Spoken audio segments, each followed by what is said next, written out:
It is 2 in the morning, and the glow of a single monitor lights up a dark bedroom somewhere in suburban Ohio.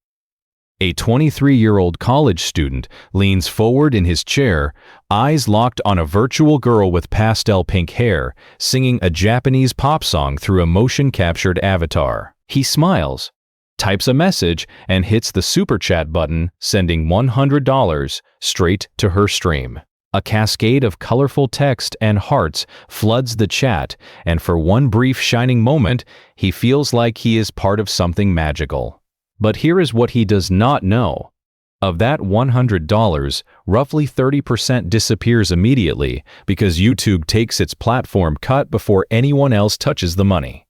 If he donated through an iPhone, Apple already grabbed another 30% on top of that, which means the original 100 has been sliced down to just $49 before the streamer or the agency sees a single cent.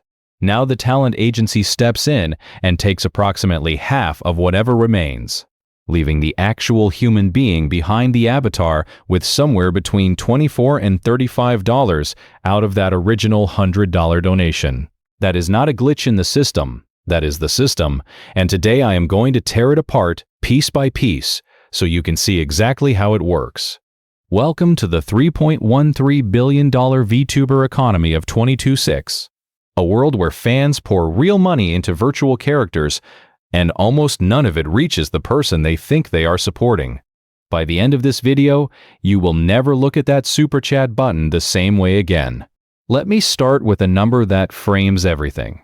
According to Mortar Intelligence, the global VTuber market reached $3.13 billion in 2000 and is projected to grow to $4.94 billion by 2031 at a compound annual growth rate of 9.56%.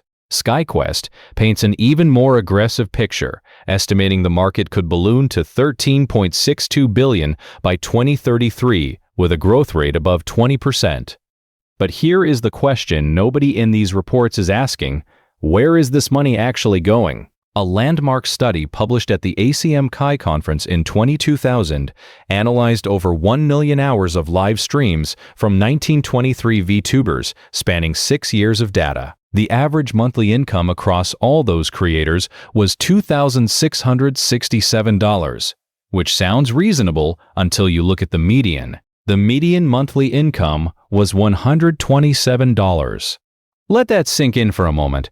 $127 a month in an industry worth over $3 billion. The reason the average and the median are so far apart is because income in this industry is distributed like a feudal kingdom. A handful of lords at the top gorge themselves while the vast peasant class starves. The top 1% of VTubers earn roughly $907,000 each, and the absolute elite, like former Hololive talents Uruha Rushia and Kiryu Koko, pulled in over $3 million in super chat revenue alone across their careers. Meanwhile, 75% of all VTubers in the study received at least one super chat, but 25% received literally zero, not a single dollar from a single fan. Ever. So where does all this money flow? The answer involves 2 toll gates that every dollar must pass through before it reaches a creator. The first toll gate is YouTube itself. YouTube retains approximately 30% of all super chat and super sticker revenue. This is not a secret. It is in their terms of service, but most fans have never bothered to read it. If a viewer donates through an Apple device, there is an additional 30% transaction fee layered on before YouTube even takes its cut. A Reddit user documented this perfectly, showing that a $120 super chat sent from an iPhone was first reduced to $84 by the Apple fee. Then YouTube took its 30%, leaving just $58.80. That means over 50% of the donation evaporated before the creator or their agency saw a dime. The second toll gate is the talent agency. The 2 dominant agencies in this space are Cover Corporation, which operates Hololive, and AnyColor, which operates Nijisanji. And together, they control over 60% of all VTuber viewership globally. Cover Corporation reported a record fiscal year 2005 revenue of 43.4 billion yen, roughly $290 million, with an operating profit of 8 billion yen, about $53 million. That revenue grew 44% year over year. How does a company grow 44% in a single year? By taking a very large slice of what their talent earns. Industry sources and leaked contracts suggest that agencies like Hololive retain approximately 50% of post-platform revenue, meaning after YouTube takes its 30% cut, the agency takes about half of what is left. Some smaller agencies advertise a 60 to 75% talent share, which sounds generous until you remember that YouTube has already devoured 30% of the original amount. So let us do the math on that original $100 super chat one more time with the agency cut included. YouTube takes $30, the agency takes $35, and the creator receives $35. And that is the best case scenario without an Apple fee. With the Apple fee applied first, the creator's share drops to around $24 from that same $100. Now here is where it gets darker. In July of 2025, the American VTuber agency, VShojo, collapsed in spectacular fashion. VShojo had raised $11 million in venture capital and was once considered the flagship English-language VTuber organization. Then their biggest star, Iron Mouse, one of the most popular VTubers in the Western world, publicly accused the company of withholding over $500,000 in charity donations that were supposed to go to the Immune Deficiency Foundation. She also alleged that VShojo had failed to pay her personal compensation. The company's CEO took what he called full responsibility and announced the shutdown, admitting he had mismanaged the company into the situation everyone was witnessing. $11 million in investor money burned, $500,000 in charity funds unaccounted for, and every talent who had trusted the agency was left with nothing. Because here is the part that most fans never think about. When a VTuber leaves an agency, they typically leave with zero assets. The avatar belongs to the agency. The channel belongs to the agency. The subscriber base they spent years building belongs to the agency. They walk away with their voice and their memories. And that is it. Gwar Gura, the most subscribed VTuber in history with over 4.67 million YouTube subscribers, graduated from Hololive in April of 2025. Her graduation stream drew 229,000 peak concurrent viewers, a record, but the channel she built over 5 years, the character that millions of fans fell in love with. All of it stayed with Cover Corporation. AnyColor, the parent company of Nijisanji, has its own crisis unfolding. Despite reporting strong operating profits of nearly 17 billion yen for the first 3 quarters of fiscal year 2026, the company's stock price crashed over 16% following their earnings announcement.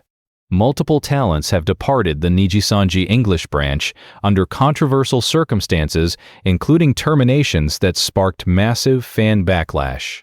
Former talents, Fulger Ovid and Ike Eveland, both left in April of 2025, adding to a growing list of departures that has shaken investor confidence. The company has even begun pursuing legal action against online defamation, which critics argue is an attempt to silence discussion about internal problems rather than address them. Now let me show you what life looks like on the other side of this machine. For the independent VTubers who operate without an agency. Independent creators avoid the agency tollgate, which means they keep a larger share of their revenue after YouTube's cut. But they face a different kind of prison. Invisibility. Without the marketing power, collaboration network, and algorithmic boost that agencies provide, most indie VTubers stream to audiences of 5 or fewer concurrent viewers. One report from Viverse showed example earnings for independent VTubers of $51.84 in separate months, totaling $138 over 2 months of work.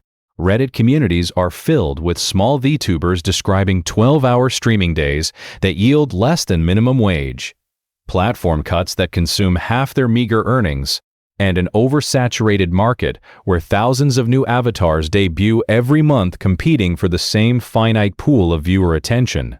Only 7.96% of VTuber viewers ever send a super chat, and just 12.65% purchase channel memberships, which means over 92% of viewers contribute exactly $0. The spending that does occur is heavily concentrated among a small group of dedicated fans that the industry calls whales, borrowing the term from casino economics, and that parallel is not an accident. The entire VTuber revenue model is structurally similar to mobile gaming, where a tiny percentage of users generate the vast majority of revenue through compulsive spending patterns.